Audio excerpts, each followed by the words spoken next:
Everyone, ত্রিকোণ ব্লগারে আপনাদের অনেক অনেক স্বাগত।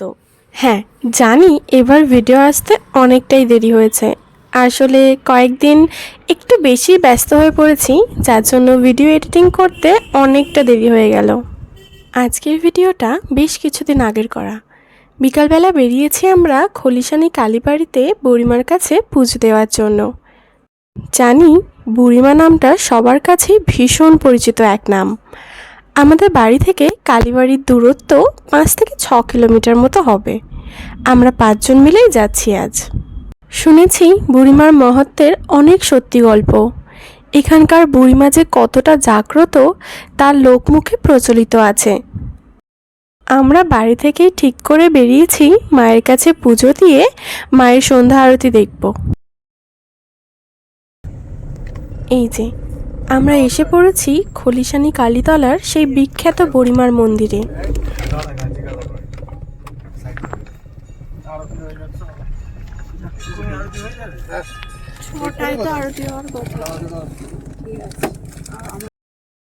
অপূর্ব সুন্দর এই মন্দির প্রাঙ্গণটি। বুড়িমার মন্দিরে পাশাপাশি ভোলে বাবার মন্দিরও রয়েছে। চলুন এবার ভিতরে যাওয়া যাক।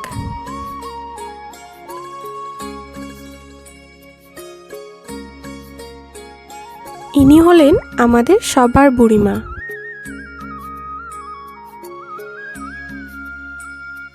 বহু দূর দূর থেকে বহু শরণার্থী আসে মায়ের কাছে দর্শন করতে।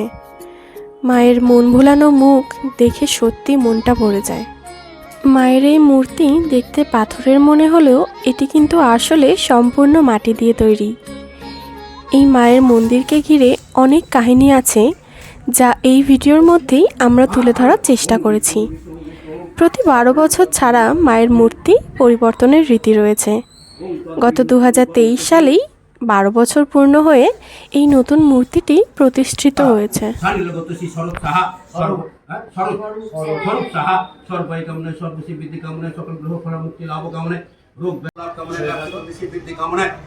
পরিবারের মঙ্গল কামনা সাহা আয়ুরারোগ্য কামনা দীর্ঘায়ু কামনা নিরোগ কামনা সুস্বাস্থ্য কামনা সুখী দাম্পত্য পড়ছি নাকি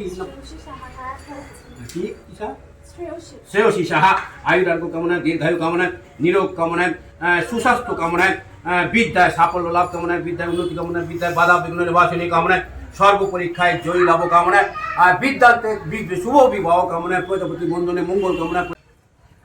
মায়ের কাছে পুজো দিয়ে আমরা ধূপবাতি জ্বালিয়ে নিচ্ছি।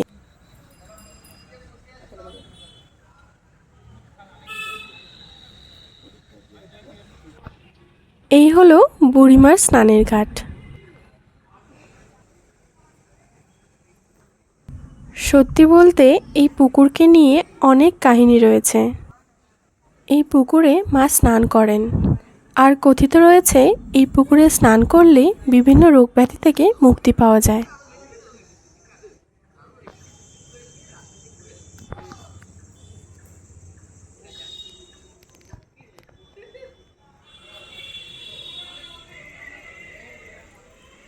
চলুন এই মন্দিরের পুরোহিতের থেকে শুনে নিই সম্পূর্ণ তথ্য।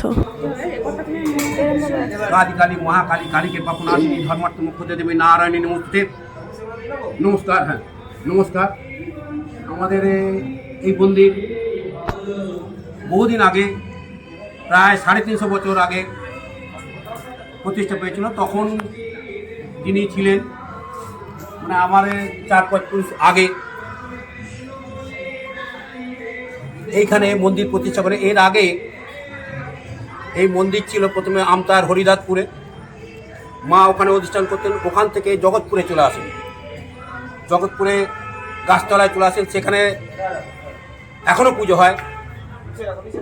এবং ওখান থেকে মায়ের স্বপ্নদৃষ্ট হয় যে আমি ওখানে থাকবো না, তোরা আমি যেখানে আমার ঘর যেখানে পাবি, মোড়ার কাঠ এবং ঘর যেখানে পাবি সেখানেই মন্দির করবি। তো এই পিছনে তখন এটা ছিল গৌরী গঙ্গা, গঙ্গা ছিল এটা তখন। এখন তো মজে গেছে, মজে গিয়ে শুরু হয়ে গেছে, খাল মতো হয়ে ছোট খাল মতো হয়ে গেছে। তো এইখানে আমাদের পূর্বপুরুষরা ওই ঘট এবং এই ঘট এবং এর কাঠ, চিতার কাঠ দেখতে পাচ্ছে। তখন এইখানে এই পঞ্চমুণ্ডির আসন, এর 5টা মুন্ড আছে, সাপ আছে, হরিণ আছে, মানুষ আছে, শিয়াল আছে, বাঘ আছে। এই 5টা মন্দির আসলে মা প্রতিষ্ঠান করতেন। তখন এখানে বড় জায়গা ছিল, জঙ্গলে ভর্তি ছিল, রাস্তাঘাট খুব বাজে রাস্তাঘাট ছিল। সেই অবস্থায় তখন সেই হ্যারিকেন জেলে বা প্রদীপের আলো, রেডির আলো জেলে, রেডির প্রদীপ জেলে সকালে একবার পুজো হতো, সন্ধ্যেবেলা রেডির প্রদীপ দেখে একবার সন্ধ্যে দেখে যে যার চলে যেত। কারণ জনমানব শূন্য ছিল, তখন মন্দির এইভাবেই চলতো আর কি। কালে কালে এখানকার স্থানীয় বাসিন্দারাই বলুন এবং আমরা যে সেবায়িতরা আছি, সেই সেবায়িতরা চিন্তা ভাবনা করে মন্দিরটাকে আস্তে আস্তে আস্তে আস্তে এই রূপে নিয়ে আসা হয়। তখন এটা একটা ছোট মন্দির ছিল, বড় মন্দির ছিল, এবং ওখানে শিবের ঘরটা ছিল, সেটাও বড় টাইপের ছিল, সেখানেও গাছপালা হয়ে ভর্তি হয়ে গেছিলো। তো বর্তমানে আমাদের যে যারা প্রতিষ্ঠা করেছিলেন তাদের 4 পুরুষ, মানে 4 কর্তা, ঠাকুর দ্বারা 4 কর্তা, তারা এই পুজো চালিয়ে যাচ্ছিলেন। বর্তমানে ভাঙতে ভাঙতে ভাঙতে সংসার বড় হতে হতে হতে এখন 4 পুরুষের মানে 4 ঠাকুরদার নাতিরা আমরা এখানে পুজো করি। এবং সেটা পালা সিস্টেম আছে, প্রত্যেক সপ্তাহে পালা আছে, বড়োর পালা পড়ে। এখন আমি বড় তরফের নাতি, বড়, তারপরে মেজর ঠাকুরদার নাতি, তারপরে সেজ ঠাকুরদার নাতি, তারপরে ছোট ঠাকুরদার নাতি, এরা সমস্ত সব বংশানুক্রমে বছর পর বছর পুজো করে যাচ্ছে। আমাদের এখানে সাধারণত 2বার উৎসব হয়। একবার কালী পুজো রাত্রে হয়, সারাদিন সকাল থেকে লোক লাইন পড়ে যায়, বিরাট পুজো হয়, প্রচুর যাত্রী হয়, লাখ লাখ যাত্রী হয়। এবং এখানে বলি হয়, মানে সকাল সন্ধ্যে থেকে পুজো শুরু হয়, প্রায় সকাল হয়ে যায় পুজো শেষ হতে। মাকে ভোগ নিবেদন হয়, তারপরে জনগণকে নরনারায়ণ সেবা করানো হয় কালী পুজো রাত্রে। আর একটা হয় নরনারায়ণ সেবা হয়, সেটা হচ্ছে পৌষ সংক্রান্তির দিনে। এখানে অনেক লোক বসে খায়, রান্না হয় এখানে লোক বসে খায়। ক্রমশ যাত্রীর সংখ্যা বেড়ে যাচ্ছে। আমাদের এই মা 12 বছর অন্তর রূপ পরিবর্তন করেন। তো এই বছর 2024-এর 2রা জুলাই মায়ের নিমজ্জন হয়, এবং নিমজ্জন হয় পেছনে যে পুকুর আছে ওইখানেই। 12 বছর হয়ে গেল নিমজ্জন। আবার মহালয়ার দিনে এই নতুন মূর্তি প্রতিষ্ঠা হয়। এখন চলবে 12 বছর চলবে। 12 বছর পরে আবার মায়ের নিমজ্জন হবে, নতুন মূর্তি আবার প্রতিষ্ঠা হবে। এইভাবেই চলছে। তো এই মূর্তি আমাদের এটা খুব মাস 4-5 মূর্তি, বেশি দিনের নয়। মহালয়ার দিনে মাকে প্রতিষ্ঠা হয়েছে। এইভাবেই চলছে। তারপরে কালী পুজো গেল, আবার পৌষ সংক্রান্তি গেল, আবার এই শিবরাত্রি আসছে। শিবরাত্রিতে ব্যাপক জনসমাগম। শিবরাত্রি শিবের ঘরে বিশাল ভিড় হয়, শিবরাত্রিতে পুজো হয়। এছাড়া শনিবার মঙ্গলবার তো পুজো আছেই, অনেক দূর দূর থেকে লোকে পুজো দিতে আসে। বলিদানও হয়, এমনি পুজো হয়, ঢাক ঢোল বেজে পুজো হয়, দণ্ডি দেয় মানুষ, কেউ বুক চিরে রক্ত দেয়।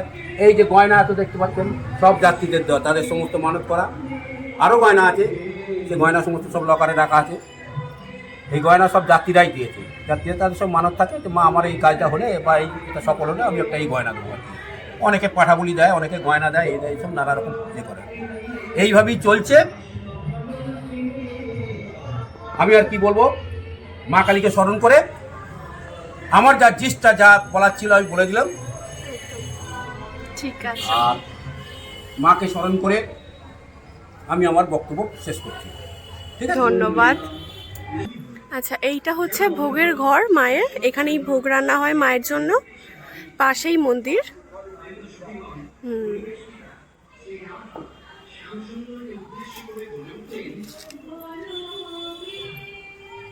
এখানে যাত্রী নিবাসেরও ব্যবস্থা রয়েছে। আপনারা যদি চান আপনারা এখানে এসে রাত্রি নিবাস করতে পারেন।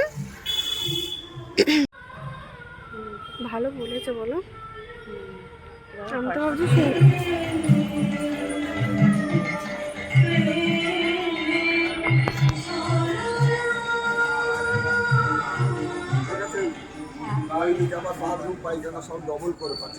হ্যাঁ, ওই নিম গাছটারও ডাক আছে, নিম গাছটার ডাক আছে, ভালো নেই শুয়ে আছে। ওর ইতিহাস ভালো লোক আছে, প্রমাণ করে চাকরি ইন্টারভিউ দিয়েছে হয়নি। বারবার ফিরে এসছে। মায়ের নাম করে ওখানে লাল সুতো নিয়ে কাঁধে বেঁধে দিলে ছেলে পুলে যাদের অসুখে ভুগছে অনেক। এই হলো বাবার মন্দির। মায়ের কাছে পুজো দিয়ে আমরা চলে এসেছি মহাদেবের কাছে পুজো দেওয়ার জন্য।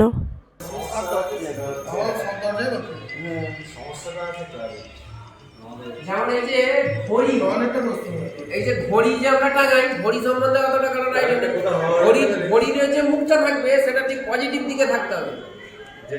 তাই পশ্চিম বাদ দিয়ে ওইখানে আমাদের টয়লেট হওয়া উচিত। ঘড়ি দক্ষিণ কি আদিত্য এখন আছে না? ঝর্ণা সাহা দাসী। আচ্ছা আগে আছে কন্যা খান্ডিল্য গোত্রায়া শ্রেয়সী সাহা দাসী। আচ্ছা পুত্র খান্ডিল্য গোত্রায়া পল্লবী সাহা দাসী। ওম সর্ববিঘ্ন লাভকাম।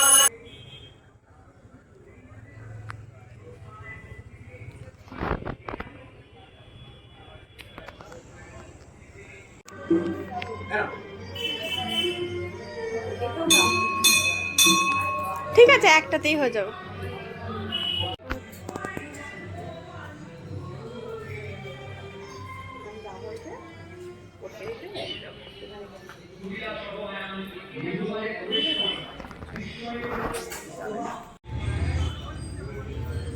বাবার কাছে সন্ধ্যা আরতি শুরু হবে, তাই একটু বসে অপেক্ষা করছি এখন।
এখন বাজে সন্ধ্যে 7:30। এবার শুরু হবে মায়ের সন্ধ্যা আরতি।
সত্যি মনটা ভরে গেল এখানে এসে।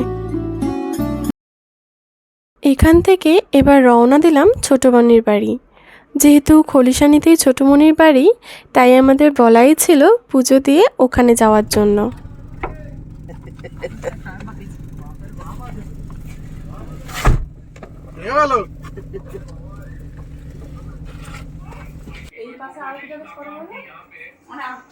অনেক দিন পরে এলাম মনির এখানে। হাফ প্যান্ট পরে ঘুরঘুর করছে। মনি কি করছো?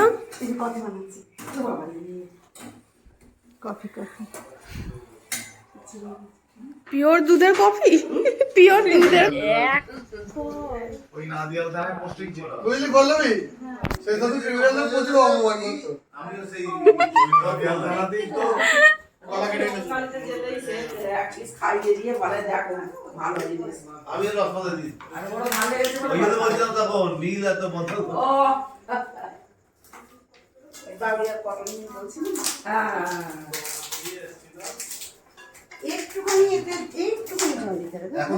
ওরে তেরি মনি কি করেছো গো? এটা দেখুন, এটা গুল্লুর হাতে বানানো, ও ওর প্রজেক্ট ওয়ার্কে এটা বানিয়েছিল। সত্যি মনি এত কিছু অ্যারেঞ্জ করেছে আমাদের জন্য। এটা বাপির প্লেট, আমাদের জন্য গরম ফুলকো ফুলকো লুচি হয়েছে। কিরম হয়েছে বল?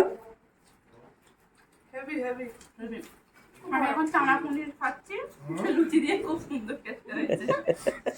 মনি দারুণ করেছে। বাবু বল। আর মশাই লুচি ভাজছে, কই দেখি মানস।